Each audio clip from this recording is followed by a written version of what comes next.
Hello students, this is Megha Sharma. Welcome to Omega Tech Ed. Previous video में हमने 3 variables के map के बारे में डिस्कस किया था और इस वीडियो में हम 4 वेरिएबल के मैप के बारे में पढ़ेंगे। जब हम 4 वेरिएबल्स के मैप बनाते हैं तो हमारे पास टोटल 16 सेल्स होते हैं क्योंकि यहाँ पे 4 वेरिएबल्स हैं and 2 to the power 4 total 16 combination होते हैं। तो हर एक कॉम्बिनेशन को रिप्रेजेंट करने के लिए एक सेल होता है।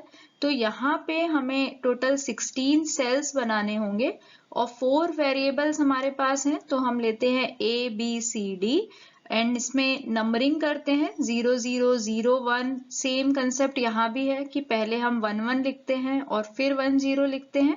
Similarly for A B. अब यहाँ पे हम पढ़ चुके हैं कि जो सेल एडजेसेंसी रहती है वो इस तरह से रहती है कि दो सेल्स के बीच में जो एडजेसेंट सेल्स हैं उनके बीच में सिर्फ एक बिट ही चेंज होती है। इसीलिए हम पहले 1 1 को लिखते हैं और उसके बाद 1 0 को लिखते हैं। तो इस तरीके से 4 वेरिएबल्स के लिए हम के मैप बनाते हैं। अब यहाँ पे इसका अगर हम देखें तो फर्स्ट सेल जो है उसमें A, B, C, D सभी 0 हैं तो बनेगा A bar, B bar, C bar, D bar. Similarly जो बाकी सेल्स हैं उनके लिए भी हम इस तरीके से लिख सकते हैं जैसे हमने 3 वेरिएबल्स के लिए लिखा था। सेम वैसे ही रहेगा, सिर्फ यहाँ पे 3 के प्लेस पे 4 वेरिएबल्स रहेंगे। इसी तरीके से हम यहाँ पे नंबर्स भी लिख सकते हैं, जो डेसिमल नंबर्स हैं उनसे भी हम इसे रिप्रेजेंट कर सकते हैं। अब हम देखेंगे कि किस तरीके से हम स्टैंडर्ड एसओपी एक्सप्रेशन की मैपिंग करते हैं। स्टैंडर्ड एसओपी का मतलब ये है कि जो भी एसओपी एक्सप्रेशन हमारे पास है उसके हर एक टर्म में सभी वेरिएबल्स प्रेजेंट होना चाहिए और अगर ऐसा नहीं है तो हमें पहले उस एक्सप्रेशन को स्टैंडर्ड एसओपी एक्सप्रेशन में कन्वर्ट करना पड़ेगा, जिसके बारे में डिटेल में हम पहले वाले वीडियो में भी पढ़ चुके हैं। तो यहाँ पे हमें ऑलरेडी स्टैंडर्ड एसओपी एक्सप्रेशन दिया हुआ है तो हम इसे मैप करते हैं। सबसे पहले हम इसके वैल्यूज लिख लेते हैं कि इसके वैल्यूज क्या होंगे। जैसे कि अभी हमने पढ़ा है कि एसओपी जब होता है तो एसओपी में जो कॉम्प्लीमेंटेड फॉर्म में वेरिएबल होते हैं उनको हम 0 लिखते हैं और जो वेरिएबल अनकॉम्प्लीमेंटेड फॉर्म में होते हैं उन्हें हम 1 लिखते हैं। तो उस हिसाब से हम इन सबकी वैल्यूज ले लेते हैं। उसके बाद क्योंकि 4 वेरिएबल्स हैं तो हम 16 सेल का के मैप बनाते हैं। अब यहाँ पे हमें इन नंबर्स को मैप करना है तो सबसे पहले जो 1 आएगा वो आएगा 0 0 1 1 पे। तो 0 0 1 1 पे हमने 1 लिखा। उसके बाद 0 1 0 0 पे, देन 1 1 0 1, 4 times 1 1 1 0 0, 0 0 1 एंड 1 0 1 0। तो इस तरीके से हम मैपिंग करते हैं। नेक्स्ट स्टेप हमारा रहता है ग्रुपिंग का, जहां पे हम 1 का जो हमने मैपिंग किया है उसका ग्रुप बनाते हैं। तो ग्रुप बनाने के लिए सेम रूल्स ही फॉलो होंगे जो हमने 3 वेरिएबल्स में डिस्कस किए थे कि सबसे पहले हम सबसे बड़ा ग्रुप बनाते हैं। तो क्योंकि यहाँ पे 16 सेल्स हैं तो सबसे बड़ा जो ग्रुप पॉसिबल है वो 16 का ही है। उसके बाद हम देखते हैं ऑक्टेट्स मतलब 8 का ग्रुप कि 8 का ग्रुप कहीं बन रहा है क्या। उसके बाद हम देखते हैं क्वेड मींस 4 का ग्रुप। लास्ट में हम पेयर देखते हैं मतलब 2 का ग्रुप। तो जो पहला के मैप हमारे पास है हम उसमें देखते हैं कि 16 का ग्रुप है क्या, तो 16 का ग्रुप नहीं है, 8 का ग्रुप भी नहीं है, लेकिन 4 का ग्रुप यहाँ पे बन रहा है तो हम इसका 4 का ग्रुप बना देते हैं। नेक्स्ट हम देखते हैं कि जो 2 1 हमें ऊपर दिए हुए हैं उसका हम पेयर बना सकते हैं, लेकिन पेयर बनाने से पहले हम देखते हैं कि क्वेड पॉसिबल है क्या। तो क्वेड यहाँ पे पॉसिबल है तो 4 का ही ग्रुप बनाएंगे, क्योंकि अगर 4 का ग्रुप पॉसिबल है तो 2 का ग्रुप हम नहीं बनाते हैं। तो यहाँ पे 2 ग्रुप जो है वो 4 के बन गए और लास्ट में एक पेयर बनेगा। नेक्स्ट के मैप में अगर हम देखें तो 8 का ग्रुप यहाँ पे पॉसिबल है, क्योंकि ये जो एडजेसेंट सेल हैं इनको हम ग्रुप कर सकते हैं। तो 8 का यहाँ पे एक ग्रुप बना। उसके बाद जो ये 2 1 है इनको हम दूसरे 2 1 के साथ मिक्स करके मर्ज करके एक क्वेड का ग्रुप बना सकते हैं और लास्ट में हम यहाँ पे पेयर बना सकते हैं। तो इस तरीके से हम ग्रुपिंग करते हैं। मेन जो पॉइंट है वो यही याद रखना है कि जितना बड़े से बड़ा ग्रुप हम कर सकते हैं वो हम पहले करते हैं, उसके बाद हम स्मॉलर ग्रुप पर जाते हैं। नेक्स्ट स्टेप में हम मिनिमम एसओपी एक्सप्रेशन फाइंड करते हैं। मिनिमम एसओपी एक्सप्रेशन फाइंड करने के लिए सेम रूल ही हम फॉलो करते हैं जो हमने 3 वेरिएबल्स के केस में फॉलो किया था। जो भी ग्रुप हमने बनाया है, जैसे अभी 1 का हमने ग्रुप बनाया है, तो जो भी ग्रुप हमने बनाया है उस ग्रुप में जो वेरिएबल्स होंगे वो कॉम्प्लीमेंटेड और अनकॉम्प्लीमेंटेड फॉर्म में रहेंगे। तो जो भी वेरिएबल ऐसा है जो कि दोनों ही फॉर्म में प्रेजेंट है, कॉम्प्लीमेंटेड और अनकॉम्प्लीमेंटेड फॉर्म, उसे हम इलिमिनेट कर सकते हैं। क्योंकि इस तरह के जो वेरिएबल्स होते हैं जो कि दोनों फॉर्म में हों, उन्हें हम कॉन्ट्राडिक्टरी वेरिएबल्स बोलते हैं। उसके बाद हम मिनिमम प्रोडक्ट टर्म फाइंड करते हैं हर एक ग्रुप के लिए। और जो ग्रुप हम बनाते हैं, अगर हम 4 वेरिएबल मैप की बात करें, तो जो ग्रुप हम बनाते हैं, अगर हमने एक सेल ग्रुप का बनाया है तो उसमें 4 वेरिएबल्स मिलेंगे। 2 का अगर हमने पेयर बनाया है तो 3 वेरिएबल्स मिलेंगे। 4 का अगर हमने क्वाड बनाया है, उसका एक ग्रुप किया है, तो 2 वेरिएबल्स मिलेंगे। 8 का अगर हमने ग्रुप बनाया है तो हमें एक ही वेरिएबल टर्म मिलेगा। और अगर 16 का ग्रुप बनाया है तो हमें वैल्यू मिलेगी 1। और लास्ट में जो भी हमें मिलता है, जो मिनिमम प्रोडक्ट टर्म्स हमें मिलते हैं, उनको हम सम फॉर्म में लिखते हैं, तो वही हमारा मिनिमम एसओपी एक्सप्रेशन होता है। अब हम एग्जाम्पल से समझेंगे कि किस तरीके से हम के मैप की हेल्प से किसी भी एक्सप्रेशन को रिड्यूस कर सकते हैं। फर्स्ट एग्जाम्पल में हमें एक के मैप दिया हुआ है और 1 भी ऑलरेडी मैप करके दिया हुआ है। हमें यहाँ पे सिर्फ ग्रुप करना है। ग्रुप बनाना इंपॉर्टेंट है क्योंकि अगर ग्रुप ही रॉन्ग बनेगा तो हमारा फाइनल आंसर भी रॉन्ग आएगा। तो यहाँ पे हम स्टार्ट करते हैं 16 के ग्रुप से। तो 16 का ग्रुप तो यहाँ पे नहीं बन रहा है। उसके बाद हम देखते हैं 8 का कोई ग्रुप बनता है क्या। तो हाँ, 8 का यहाँ पे ये ग्रुप बन रहा है, तो एक ग्रुप तो हमने 8 का ये बना दिया। उसके बाद हम देखते हैं कि 8 का कोई और ग्रुप बनता है क्या। तो 8 का कोई और ग्रुप नहीं बनता है। उसके बाद हम देखते हैं कोई क्वाड बन रहा है क्या। तो क्वाड यहाँ पे बन रहा है और लास्ट में एक पेयर बन रहा है। तो इस तरीके से हम ग्रुपिंग करते हैं। नेक्स्ट स्टेप में जो हमने ग्रुप बनाए हैं उनके लिए हम एक्सप्रेशन लिखेंगे। तो जो फर्स्ट हमने बनाया है, ये जो 8 का हमने ग्रुप बनाया था, एक क्वाड पूरा ऑक्टेट का एक ग्रुप बनाया था, उसमें से अगर हम देखें तो हमें एक ही टर्म मिलने वाला है। तो एक टर्म जो यहाँ पे हमें मिलेगा वो मिलेगा b।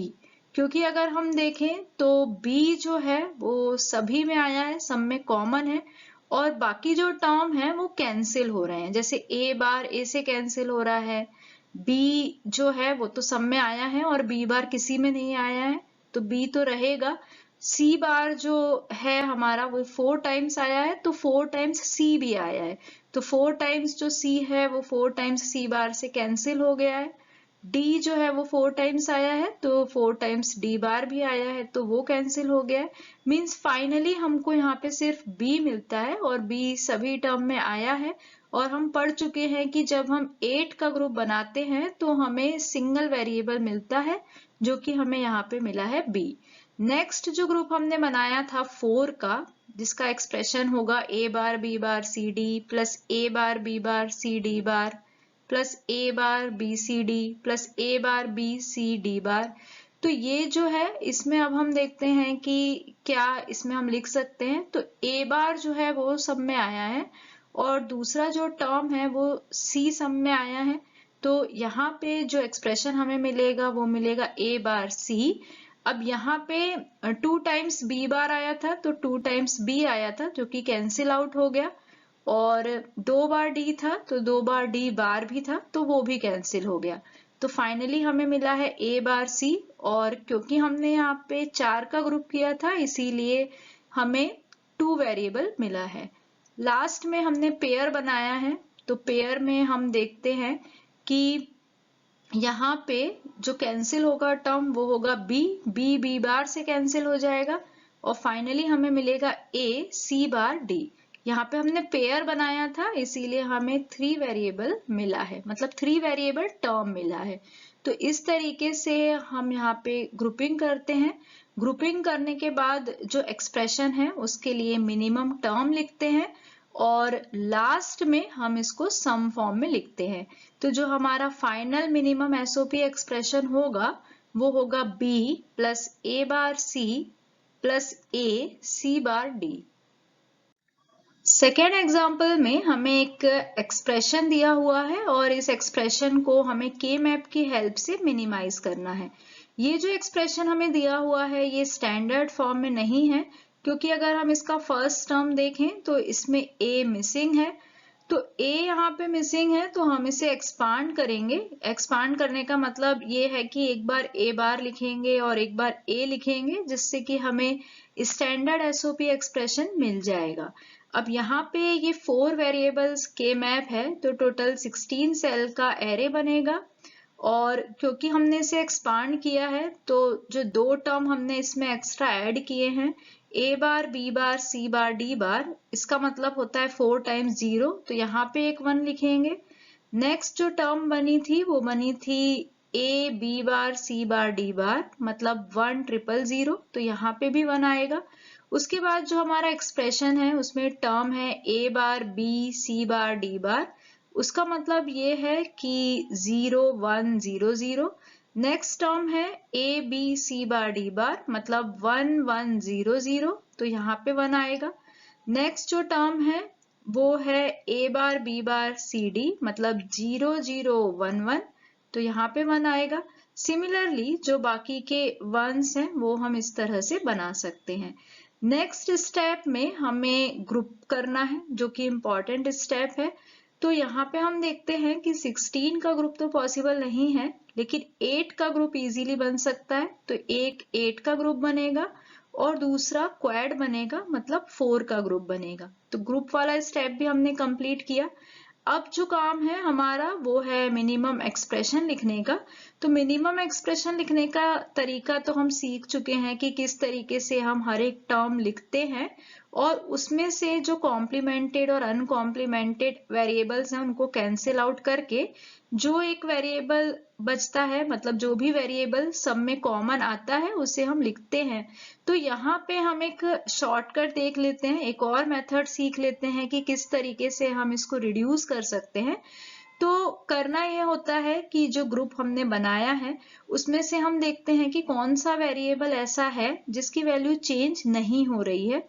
जिसकी वैल्यू चेंज होती है 0 से 1 होती है वो तो ऑलरेडी कैंसिल आउट हो ही जाते हैं।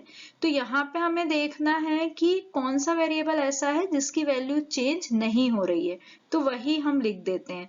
जैसे कि यहाँ पे अगर हमने 8 का ग्रुप बनाया है तो हम देखते हैं कि जितने भी टर्म यहाँ पे आएंगे उन सब में d की वैल्यू 0 रहेगी। अगर आपको इसमें कंफ्यूजन है तो पूरा लिख के भी देख सकते हैं। उन सभी टर्म्स में d की वैल्यू 0 रहेगी। तो इसका मतलब है कि d बार यहाँ पे हमें मिलेगा, क्योंकि d की वैल्यू 0 सब में कॉमन है और 0 है इसीलिए हम d बार लिख रहे हैं। 1 होता तो हम सिर्फ d लिखते। और ये भी हम पढ़ चुके हैं कि जब हम 8 का ग्रुप बनाते हैं तो हमें सिंगल वेरिएबल टर्म मिलता है। तो यहाँ पे जो d है वो चेंज नहीं हो रहा है, सब जो 8 के 8 हम टर्म्स लिख रहे हैं वहां पे d 0 ही है। तो इसीलिए ये जो एक्सप्रेशन है ये रिड्यूस होके बनेगा d बार। नेक्स्ट जो हमने क्वेड लिया है, जो 4 का ग्रुप बनाया है, उसमें से रिड्यूस होके ये तो फिक्स है कि हमें 2 टर्म मिलेंगे क्योंकि हमने क्वेड बनाया है। अब देखते हैं कि कौन से वेरिएबल्स यहाँ पे चेंज नहीं हो रहे हैं। तो यहाँ पे अगर हम देखेंगे तो वो जो 2 वेरिएबल्स हैं जो चेंज नहीं हो रहे हैं वो है b बार c, इसका मतलब है 0 और 1। तो देखेंगे अगर हम तो जो b बार है उसका मतलब 0 है, c का मतलब 1 है।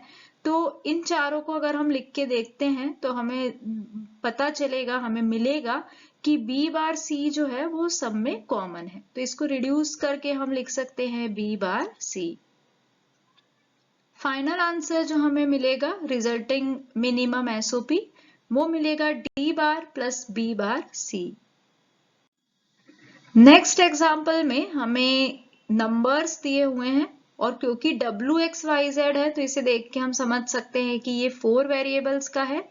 समेशन से हमें पता चल रहा है कि SOP है, सम ऑफ प्रोडक्ट है, और नंबर्स दिए हुए हैं तो सिंपल हो जाता है कि जहां पे 0, 4, 8 और 12 है वहां पे हमें 1 लिखना है।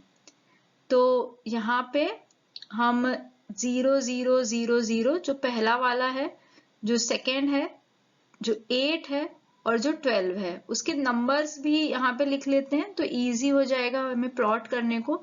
वैसे तो हम डायरेक्ट भी कर सकते हैं अगर हमें मालूम है तो, अगर हमें डायरेक्ट इसके नंबर्स मालूम है तो हम डायरेक्ट भी कर सकते हैं। तो यहाँ पे हम पहले इसको इस फॉर्म में लिख रहे हैं कि कहाँ कहाँ पे हमें 1 प्लॉट करना है।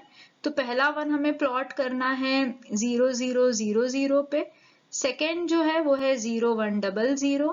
थर्ड है 1, 0, 0 और फोर्थ है 1, 1, 0, 0। तो इस तरीके से 0, 4, 8, 12 पे हमने इसे प्लॉट कर लिया। नेक्स्ट हम बनाते हैं ग्रुप। तो यहाँ पे एक सिंपल एक ग्रुप बन रहा है।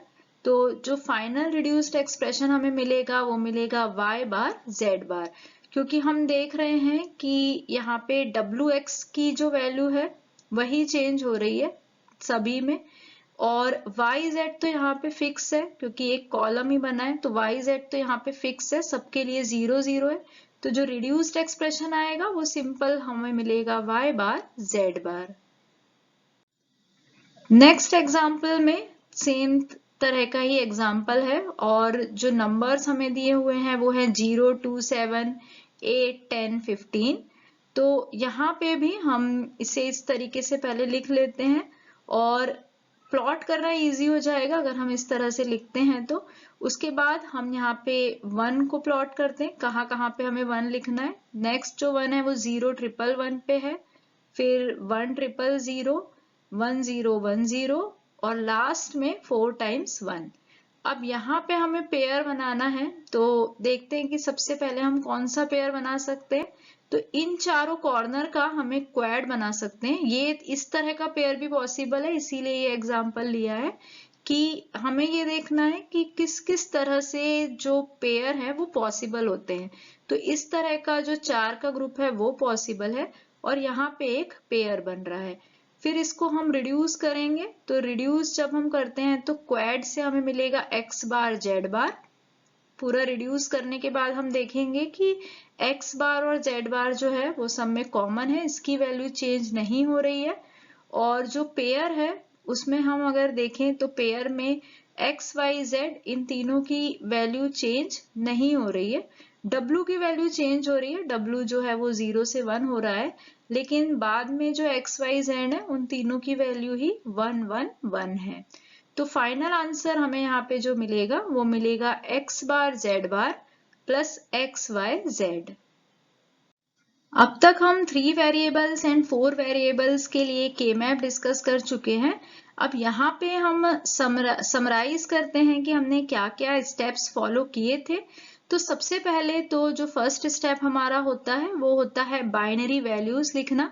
जो भी प्रोडक्ट टर्म हमें दिया होता है हम उसके लिए बाइनरी वैल्यू लिख लेते हैं, क्योंकि अगर हम उसकी बाइनरी वैल्यू लिखते हैं तो उसे प्लॉट करना इजी हो जाता है।